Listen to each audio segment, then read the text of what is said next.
Are you trying to rename a folder on GitHub but don't want to clone the repository to your computer? Most developers think renaming folders on GitHub requires cloning the repo locally, but that's actually not true.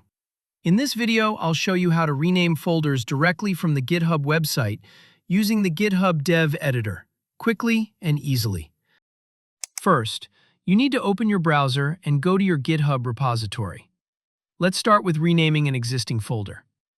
Let's say you want to rename this folder in your repository. Now, GitHub doesn't provide a direct rename folder button on the website, but there is a simple trick you can use. Look at the URL of the repository in your browser. You'll see something like this. What you need to do is edit the URL and change .com to .dev. Once you press Enter, GitHub will open the repository in the web-based editor, which looks similar to VS Code.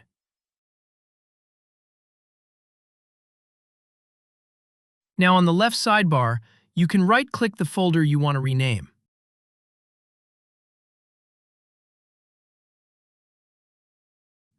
Now let's say you want to rename this folder. Just right-click on the folder and click Rename. Type the new folder name and press Enter. Finally, go to the Source Control panel from here. Click on the plus symbol to accept the changes.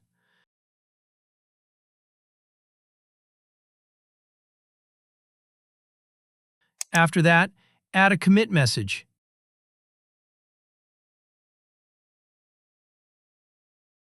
And click Commit and Push. Let's go and check the folder for name change.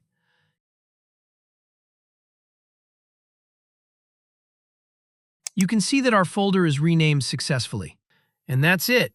Your folder has been renamed successfully, without cloning the repository to your local machine. This method is perfect when you want to make quick changes directly on GitHub. If you found this video helpful, make sure to like the video and subscribe for more GitHub tips. Thanks for watching, and I'll see you in the next video.